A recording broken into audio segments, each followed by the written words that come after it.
पानीपत में वनवासी कल्याण आश्रम हरियाणा द्वारा आयोजित कार्यक्रम की अध्यक्ष श्रीमती विजय लक्ष्मी पालीवाल, मुख्य अतिथि धीरज मिगलानी, विशिष्ट अतिथि पंकज गोयल, विशिष्ट अतिथि अरुण फुटेला, मुख्य वक्ता प्रवीण डोलके ने दीप प्रज्वलन कर कार्यक्रम का शुभारंभ किया। इस अवसर पर कार्यक्रम के मुख्य वक्ता वनवासी कल्याण आश्रम के माननीय प्रवीण डोलके जी, संपर्क कार्यकर्ता प्रशासनिक कार्य दिल्ली ने वनवासी कल्याण आश्रम की 1952 से आरंभ हुई यात्रा द्वारा 12.5 करोड़ वनवासी बंधुओं के सर्वांगीण विकास के लिए किए जा रहे कार्यों का विस्तार से वर्णन किया। वनवासी कल्याण आश्रम द्वारा संचालित शिक्षा, चिकित्सा, कृषि विकास, आर्थिक विकास, श्रद्धा जागरण, खेलकूद जैसे 23,000 सेवा प्रकल्पों द्वारा 2.5 करोड़ वनवासी बंधुओं को लाभान्वित किया जा रहा है। जनजाति क्षेत्र में बड़े पैमाने पर मांग उठ रही है कि धर्मांतरित व्यक्तियों को अनुसूचित जनजाति का लाभ न मिले। इसके लिए वनवासी कल्याण आश्रम 24 मई 2026 को दिल्ली के लाल किला मैदान में 2 लाख वनवासी बंधु पूरे देश से अपने खर्च से दिल्ली की विशाल रैली में भाग लेंगे।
कार्यक्रम की अनुमति हम सब लोग ले रहे हैं। वास्तव में यही कल्याण आश्रम का काम है और इस कार्यक्रम में हम सब लोग उपस्थित हुए हैं। वनवासी कल्याण आश्रम का काम 1952 में प्रारंभ हुआ। ऐसे सुदूर क्षेत्र में हुआ जिस क्षेत्र का नाम है जशपुर, जो आज का उड़ीसा है, झारखंड है, इससे लगा हुआ है और मध्य प्रदेश में उस समय था 1952 में। बाद में फिर छत्तीसगढ़ बना। दुर्गम क्षेत्र इतना है कि वहां आज भी रेलगाड़ी वगैरह नहीं जाती। रेलवे स्थानक से कम 4 घंटे का प्रवास करना पड़ता है और सारा क्षेत्र वन क्षेत्र है।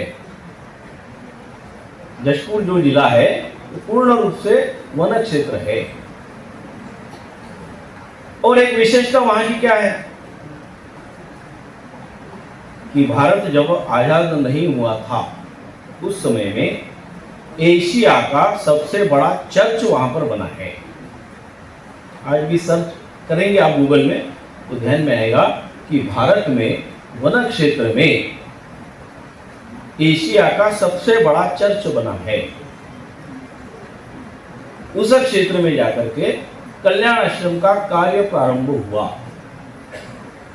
ये प्रारंभ करने वाले कौन थे? तो ये हम जैसे नगर में रहते हैं ऐसे नगरीय समाज में रहने वाले, जिनका नाम था बाला साहब जी देशपांडे। कहाँ रहते थे? नागपुर में रहते थे। क्या करते थे? वकालत की पढ़ाई पूर्ण कर ली थी। उसके बाद क्या, तो वकालत प्रारंभ भी हो गई थी। लेकिन जब भारत आजाद हुआ उस समय में ध्यान में आया कि जिस क्षेत्र में एशिया का सबसे बड़ा चर्च बना है उस क्षेत्र में एक अलगाव की आवाज उठी थी। भारत आजादी का जश्न सब तरफ मना रहा था, लेकिन जशपुर क्षेत्र में वहां का समाज, वहां का जनजाति आदिवासी समाज, वनवासी समाज, उसके मन में ये उत्साह नहीं था। क्या कारण रहा होगा उसका? तो उस क्षेत्र में उस समय में भारत आजाद होने के पूर्व में कुछ शिक्षा दीक्षा का काम और सेवा का काम शुरू हुआ था। वो किसने किया था? तो वो चर्च ने किया और चर्च ने ये काम शुरू करके वहां के समाज के मन के अंदर भारत जरूर आजाद हुआ है लेकिन हम आजाद नहीं हुए हैं, ये हमारा अलग प्रदेश हो सकता है, अलग देश हो सकता है, इस प्रकार की भावना उनके मन में जागृत कर दी। और जब उस प्रांत के प्रदेश के पहले मुख्यमंत्री जो थे वो उस क्षेत्र में गए तो ध्यान में आया कि उनको वापस जाने के लिए वहां के समाज ने कहा। यह ऐतिहासिक घटना थी भारत आजादी के बाद में कि भारत का रहने वाला समाज भारत के आजादी के बाद में उस क्षेत्र में जिस मुख्यमंत्री की नियुक्ति होती है उसको वो वापस जाने के लिए कहता है। इस कुचक्र को जब ध्यान में आया गया तो उसी समय में बाला साहब जी देशपांडे उनको वहां पर भेजा गया। कैसे गए थे वो? अकेले गए थे क्या? जिस बाला साहब देशपांडे जी की आयु उस समय केवल 25 वर्ष की रही होगी, नया नया ब्याह हुआ था और पत्नी और 2 बच्चे, ऐसे छोटे छोटे 2 बच्चों को लेकर के बाला साहब जी दुर्गम क्षेत्र में गए। किस लिए? कि मुझे वहां जाकर के जो गतिविधियां चल रही है उसको मुझे ठीक करना पड़ेगा। और इसलिए उस क्षेत्र में जाने के बाद में उनको सरकारी नौकरी दी गई और वहां पर 100 विद्यालय प्रारंभ हुए। और हम सब लोग जानते हैं उसके पूर्व में भी ठक्कर बाप्पा करके जो थे गुजरात के, वह भी ऐसे वनवासी क्षेत्र में कुछ काम कर रहे थे। तो ध्यान में आया कि ठक्कर बापा जी ने कहा था इस स्थिति को बदलना पड़ेगा। काम शुरू हुआ वहां पर, किस रूप में काम शुरू हुआ? तो आज जैसे अपने यहाँ बालिकाओं ने जो नृत्य किया, ऐसे ही वहां एक छोटा सा कल्याण आश्रम का छात्रावास प्रारंभ हुआ और उस छात्रावास से अपने इस कार्य का प्रारंभ हुआ 1952 में। जब पहली बार ऐसे विद्यालय प्रारंभ हो चुके, उसके बाद में धीरे धीरे वातावरण बदलना शुरू हुआ। लेकिन एक समय ऐसा आया कि चर्च के दबाव में बाला साहब जी को लगा कि मैं यहाँ परिवर्तन नहीं कर पाऊंगा और इसलिए सरकारी आधार पर नहीं होगा समाज का परिवर्तन, तो ये समाज के आधार पर ये परिवर्तन लाने की आवश्यकता है। और इसलिए उन्होंने उस नौकरी को त्याग पत्र दे दिया और एक छोटा सा छात्रावास वहां पर प्रारंभ किया। वास्तव में 1952 में जो छोटा सा छात्रावास प्रारंभ हुआ, उसका आज स्वरूप क्या है? आज कल्याण आश्रम को 75 वर्ष होते आ रहे हैं। तो आज देश के लगभग सभी जिलों में ये काम चालू हो चुका है। कल्याण आश्रम की दृष्टि से 40 जिलों में ये काम चालू हुआ है। इतना ही नहीं तो नेपाल सरी के राष्ट्र में भी ये काम चालू हुआ है। वहां पर भी वनवासी है जो भारत से जुड़ा हुआ है। तो ऐसे भारत के सभी जिलों में, 40 प्रदेशों में और एक अन्य राष्ट्र जिसको हम कह सकते हैं नेपाल, उसमें भी कल्याण आश्रम का छात्रावास के रूप में काम शुरू हुआ है। 12 छात्रावास नेपाल में चल रहे हैं। ये उस क्षेत्र में रहने वाले लोग हैं कौन? और यदि हम पीछे जाएंगे तो ध्यान में आता है कि भगवान राम जी का जो हम नाम सुनते हैं, तो अयोध्या नगरी से निकल करके जो पिता की आज्ञा हुई उसके लिए वन क्षेत्र में भी गए। वन क्षेत्र की समस्या को समाप्त करते हुए धीरे धीरे आगे बढ़े। जिस प्रकार के असुरों का राज वहां पर था उसको भी समाप्त किया। और जिसको हम कह सकते हैं कि भारत की स्त्री, भारत की महिला हमारी आबरू होती है, उस आबरू को बचाने के लिए भी हनुमान जी जैसे लोगों को एकत्रित किया। उस क्षेत्र के वन निवासियों को एकत्रित किया और लंका पर चढ़ाई करते हुए मां सीता को, यानी अपनी भारत की आबरू को उन्होंने वापस लाया। लेकिन ये करते समय में अनेक प्रकार की असुरों की शक्ति आई।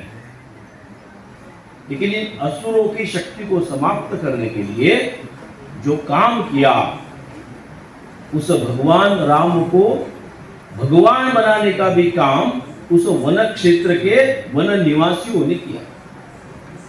तो प्रत्यक्ष साक्षात अपने भगवान आराध्य जिस क्षेत्र में जाकर उस वन क्षेत्र के लोगों को गले लगाते हैं, वह कितना बड़ा पवित्र समाज होगा, कितना शक्तिशाली समाज होगा, इसका आकलन करने की आवश्यकता है।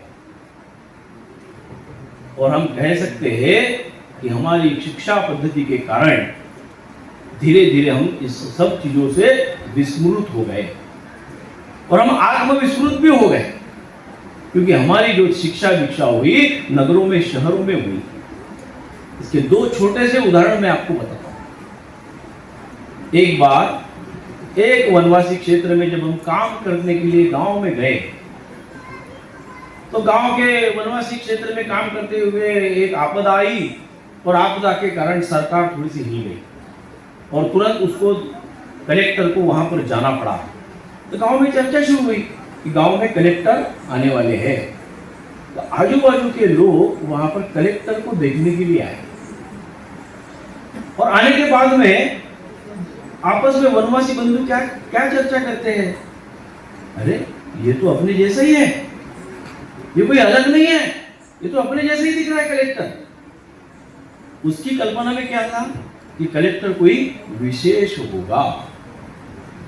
वैसा ही एक बार ऐसे वनवासी क्षेत्र के लोग जब नगर में आए तो नगर के लोगों को क्या लगा कि वनवासी क्षेत्र के लोग जैसा चित्र उनके सामने देखा गया था, दिखाया गया था, तो उन्होंने माना कि वनवासी समाज भी वास्तव में ऐसा ही है कि जो आज भी मोर पंख लगा के ही घूम रहा है, पत्ते बांधकर ही घूम रहा है, उनके सर पे सींग भी होते हैं। तो यह दृश्य नगर के समाज का भी था। यानी जो पढ़ा लिखा वर्ग है वो उसके बारे में भी ऐसा सोचता है कि वो ऐसे है, और जो वन क्षेत्र में रहता है वो व्यक्ति भी सोचता है कि वो नगर का व्यक्ति कैसा होगा, कलेक्टर कैसा होगा। तो वास्तव में ऐसा हमारे देश का वातावरण नहीं था। तो क्या था? हमारे देश की जो सारी शिक्षा दीक्षा पूर्व में कहा होती थी, ज्ञान की परंपरा, ज्ञान का भंडार कहा था, तो वो वन क्षेत्र में था। हमारे भी पूर्वज उसी क्षेत्र में जाकर के ज्ञान विद्या को लेके आए। लेकिन हम सबके सामने क्या दृश्य रहा? भारत के मीडिया ने बोलो, हमारा उनके बारे में क्या भावना हमारे मन में लाई है, या हमारी शिक्षा पद्धति ने क्या बताया है? वन क्षेत्र का आदमी अनपढ़ है, वन क्षेत्र का आदमी गंवार है, उसको कुछ नहीं आता। लेकिन वास्तविकता ऐसी है क्या? जब हम प्रत्यक्ष वनवासी क्षेत्र में जाकर के देखे तो हमारा भी अनुभव ऐसा ही था। पहले मुझे भी ऐसे लगा कि मैं उनको कुछ शिक्षा देने के लिए जाऊंगा। गया, जाने के बाद में क्या दृश्य था कि मुझे ऐसे लगा कि मैं इनको शिक्षा देने नहीं आया हूं, इनसे मुझे कुछ सीखना है। ऐसी अनेक बातें थी कि जो हमारी, जिसको हम अपनी संस्कृति बोलते हैं, वो संस्कृति जीवित कहाँ है? तो उस गांव के वन क्षेत्र में है। एक गांव में मैं गया और वहां आम लगे थे, तो हमने बोला कि चलो आम तोड़ेंगे। तो साथ में जो था उसने तो आम तोड़ दिए, लाए, सब लोग बैठे, हमने तो तुरंत उसको उठा के खाना शुरू किया। सारे वनवासी बैठे थे, उन्हें किसी ने भी एक भी आम को हाथ नहीं लगाया। तो बोला कि आप लोग आम क्यों नहीं खा रहे? तो बोलते कि जब तक के हमारे गांव की आम पूजा नहीं होगी तब तक के हम आम को खा नहीं सकते। आम लगे हैं, आम टूटे हैं, सामने परोसे गए हैं, लेकिन उतना धैर्य है कि जब तक कि इसकी पूजा अर्चना नहीं होगी तब तक इसको हम ग्रहण नहीं करेंगे। पहली बार मैंने सीखा कि स्वयं के ऊपर का कंट्रोल क्या होना चाहिए, हमारी मान्यताएं क्या है। तो ध्यान में आता है कि जिस गांव में हम जाते हैं वहां हमको सीखने को ही मिलता है।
छपाया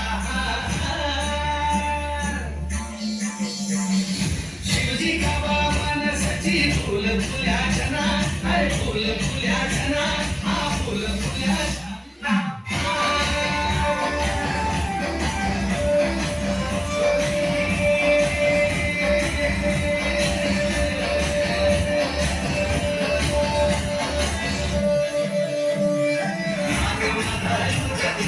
Show me